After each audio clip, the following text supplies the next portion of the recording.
በዛሬው ዝግጅታችን ስለ ስዊዘርላንዳዊቷ ዝነኛ ካትውመን ወይም የዊልደንስታይን ሙሽራ በቅጽል ስሟ በመባል የምትታወቀው ጆስሊን ዊልደንስታይን አንዳንድ አስገራሚ ሁኔታዎችን እንመለከታለን። እንደተለመደው ከኛ ጋር መልካም ቆይታ። እስከዛው ላይክ እና ሰብስክራይብ እያደረጋችሁ ቤተሰብ እንድትሆኑ እንጠይቃለን። መልካም ቆይታ።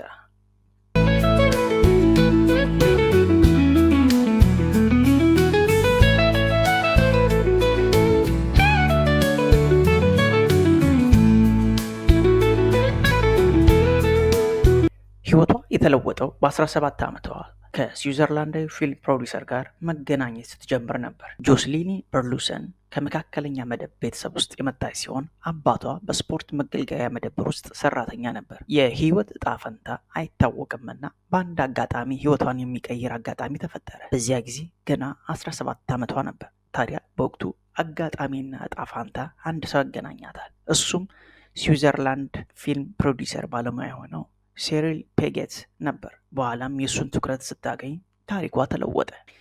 ከ2 ዓመት በኋላ አብረው ወደ ፓሪስ ተዘዋወሩ። እናም የማህበረሰብ ተጽዕኖ ፈጣሪነቷ የመጀመሪያ በር ከፋች ጊዜ ነበር። በከፍተኛ ማህበራዊ ክበቦች መገኘት ጀመረች። ወደ ኋላም አልተመለከተችም።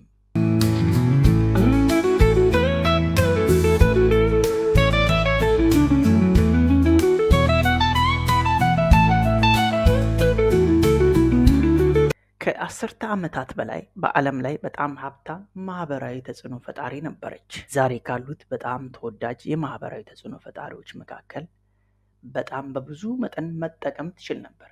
ልክ እንደነ ፓሪስ ሂልተን፣ ኪም ካርዳሽያን እና ሳብሪና ጊነስ። ከነሱም በላይ ገቢ ማግኘት ትችል ነበር። ነገር ግን እሷ ስራ የመስራት ፍላጎት አልነበራትም። በወጣትነቷም ቢሆን የስራ ፍላጎቷ ወይም የራሷን ስራ የመስራት ምኞት አልነበራትም። የእሷ ትኩረት የነበረው ቢሊዮነር ሀብታም ወንዶችን ማጥመድና የቅንጦት ፍላጎቷን እንዲያማሉላት ነበር እንጂ አጋጣሚዎቹን ወደ ስራ የመተርጎም የሚያስችል ልዩ ተሰጥኦ እንደሌላት ትናገራለች። ቤቶቿን ከማስዋብና ከመውደድ በስተቀር በ80 ዓመታት ህይወቷ በእውነትም አንድ ቀንስ እንኳን አንድ ስራ እንዳልሰራች ትናገራለች።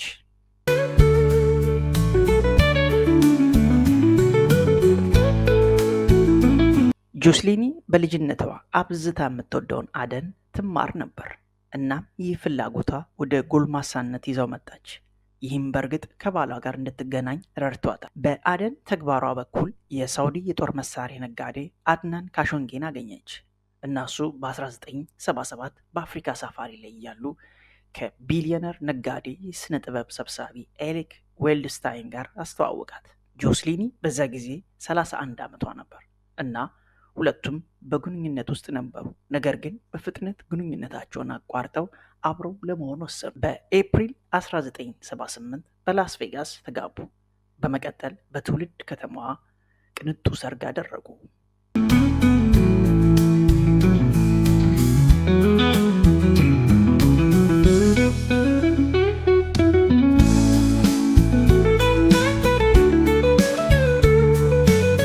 የተጣራ ሀብቷ $10 ሚሊዮን ነው። $10 ሚሊዮን ብዙ ገንዘብ ሊመስል ይችላል። ነገር ግን ጆስሊኒ ባለፉት ዓመታት ምን ያህል እንደተሰጣት ከተመለከትን 10 ሚሊዮን ምንም አይደለም። ከፍቺ ስምምነቱ አገኘችውን ስንመለከት፣ ነገር ግን አሁን ይህን $10 ሚሊዮን ከዚህ ስምምነት ውጤት ካገኘችው ጠቅላላ ገንዘብ ከ1% ያነሰ ነው። እሷ ለኑሮ ወይም ለመተዳደሪያ ብላ ፈጽሞ ሰርታ አታውቅም። ስለዚህ ሁሉም ሀብቷ የመጣው ከሌሎች ሰዎች ጋር ካላት ግንኙነት የመጣ ነው። ከማህበራዊ ዋስትና በወር $900 ከሚያስገኘው በስተቀር።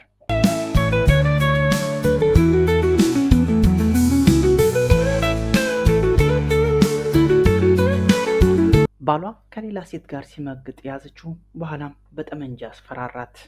ጆስሊኒ በ1997 በኬንያ ለብዙ ወራት ከቆየች በኋላ በማንሃተን ወዳለው ቤቷ በድንገት ተመለሰች። ጆስሊኒ በ1997 በኬንያ ለብዙ ወራት ከቆየች በኋላ በማንሃተን ወዳለው ቤቷ በድንገት ተመለሰ። ባሏን በፎጣ ብቻ አገኘችው እና በተጨማሪ እርቃኗን አንድ ሴት አየች። ይህም የ21 ዓመቷ ሩሲያዊት ሞዴል መሆኗን ተረዳች። ምን እየሆነ እንዳለ ለመረዳት ረጅም ጊዜ አልፈጀባትም። በእርግጥ እሷ እንደምትለው እሱ እሷን እንዳየ ወዲያውኑ ጠመንጃውን አንስቶ በእሷና በጠባቂዋ ላይ ደገነ። ከዚያ ወዲያውኑ ፖሊስ ደውላ ጠራች። እሱ ደግሞ እንደሚለው ጠመንጃ መደገኑን አምኖ ዘራፊዎች መስለውት ነበር። በኋላም እነማን እንደሆኑ ሲረዳ ጠመንጃ ማስቀመጡን ተናግሮ የተፈጠረው ሁኔታ እና የሰጠው ማስተባበያ እሱን ከእስር ቤት አንድ ሌሊት ከማሳለፍ አላዳነውም። እንደውም ክሱ ቀጥሎ ከቅሌት ባሻገር በጠመንጃ በማስፈራራት ወንጀል ጭምር ተከሰሰ። ይህም ረጅሙና ውስብስቡ ፍቺ መጀመሪያ ነበር። በኋላ በፍቺው የ80 መብቷን ተጠቅማ የመቋቋሚያ 2.5 ቢሊዮን ዶላር እና ተጨማሪ ገንዘብ አገኘች።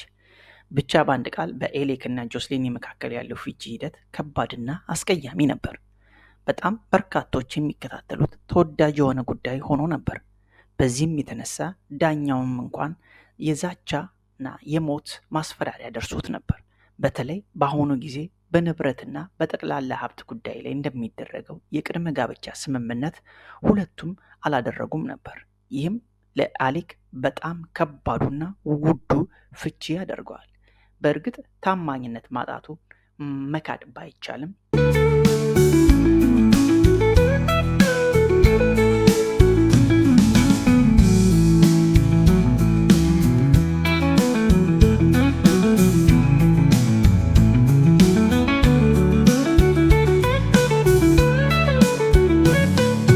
ጆስሊኒ ከፍቺው በኋላ ወዲያውኑ 2.5 ቢሊዮን ዶላር እና ከፍቺው በኋላ ለ13 ዓመታት በየዓመቱ 100 ሚሊዮን ዶላር የሚያስደንቅ የኑሮ ድጎማ ተቀበለች። በወቅቱ ይህ ታሪክ በጣም ውድ ፍቺ ተብሎ ተመዝግቦ ነበር። ጆስሊኒ በድምሩ 3.8 ቢሊዮን ዶላር ተቀበለች።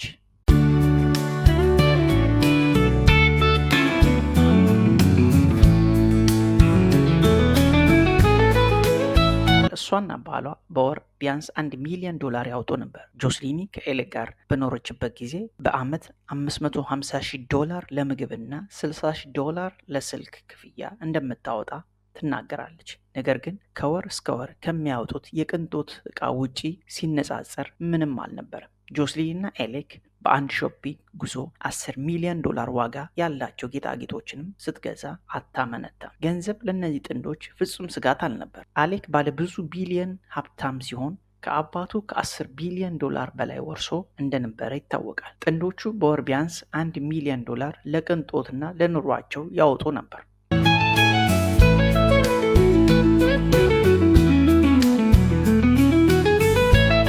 በፍቺው ሂደት ወቅት በወር 50,000 ዶላር ድጎማ ትወስድ ነበር። ፍቺው ለመጠናቀቅ ወደ 2 ዓመታት ያህል ነበር የፈጀው። የምትወደው ንብረቷ በሳምንት 210,000 ዶላር ተከራይቶላታል። ጥንዶቹ በርካታ ንብረቶች ነበራቸው። ነገር ግን ተወዳጁ የነበረው 58,000 ኤከር ስፋት ያለው የኦልድ ጆኒ ራንች በኬንያ ነበር።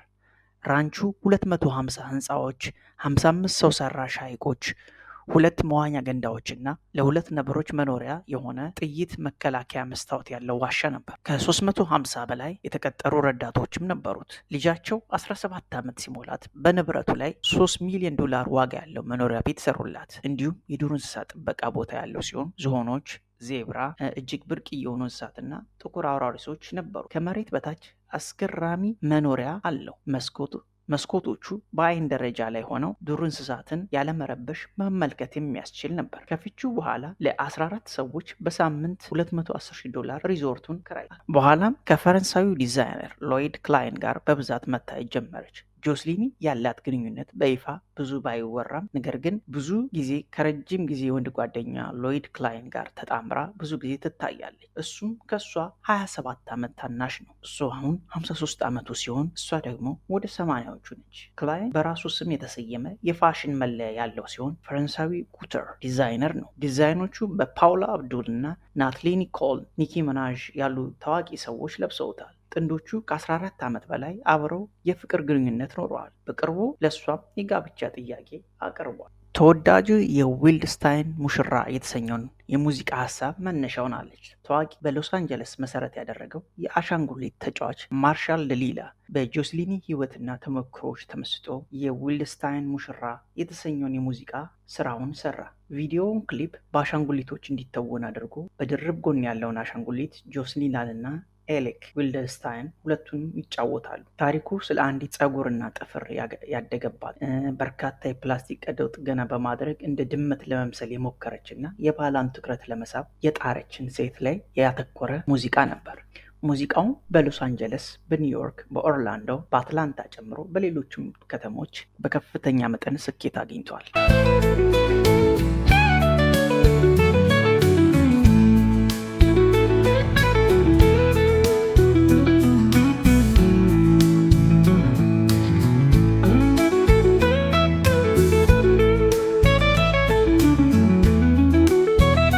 በ2016 የወንድ ጓደኛዋን በማጥቃት ተይዛ ተከሰሰች። ከወንድ ጓደኛ ሎይድ ክላይን ጋር በኒውዮርክ ከተማ ትራምፕ ወርልድ ታወር ላይ ባለው አፓርትመንታቸው በተነሳ ክርክር በኋላ ጆስሊኒ ተይዛ በሁለተኛና በሶስተኛ ዲግሪ ጥቃት ፈጻሚነት ተከሰሰች። ምክንያቱም ፊቱን በጥፍሯ ቀዳና በመቀስ እጁ ላይ ጥቃት አድርሳ ነበር። ከጥቂት ቀናት በኋላ የክሬዲት ካርዷን ሰርቆኛል በማለት በሮበሪና በስርቆት እንዲታሰር በኋላም ቱም ክሶች መልሳ አነሳችለት እና ብዙ ሳይቆይ ታረቁ። ጆስሊኒ ከ4 ሚሊዮን ዶላር በላይ ለፕላስቲክ ቀዶ ጥገናዎች አወጣለች። ፕላስቲክ ቀዶ ጥገና እንዳደረገች መናገር አያስፈልግም። ይህ በጣም ግልጽ ነው። እሷ በዋነኝነት የምትታወቅበት ትልቁ ጉዳይ ነው። በእውነቱ አሁን ለደረሰችበት አይነት መልክ በርካታ ጥገናዎችን አድርጋለች። ቀዶ ጥገናዎችን ከተጋባች ከ1 ዓመት በኋላ እንደጀመረች ተዘግቧል። ይህን ያደረገችው ፊቷን የበለጠ ድመት መልክ እንዲኖራት ለማድረግ ነው። ምክንያቱም የቀድሞ ባሏ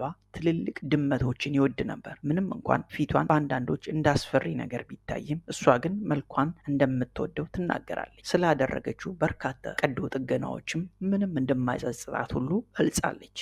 በፍቺ ካገኘችው ገንዘብ ለፕላስቲክ ቀዶ ጥገናዎች መጠቀም ተከልክላለች። በድምሩ 3.8 ቢሊዮን ዶላር በእጇ ቢኖርም ዳኛው ከአሌክ ገንዘብ 1 ሳንቲም ለተጨማሪ የመልክ ማስተካከያ ሂደቶች እንዳታወጣ በጥብቅ ከልክለዋታል። አሁንም በሌላ መልኩ እየከፈለች የፕላስቲክ ሰርጀሪዋን ቀጥላለች። ለዛሬ ያቀረብንላችሁ ይህን ይመስል ነበር። ከኛ ጋር ስለቆያችሁ እናመሰግናለን። በሌላ ቪዲዮ እስከምንገናኝ እስከዛው ድረስ እንደተለመደው ላይክ እና ሰብስክራይብ ያደርጋችሁ ቤተሰብ እንድትሆኑን እንጠይቃለን። መልካም ቆይታ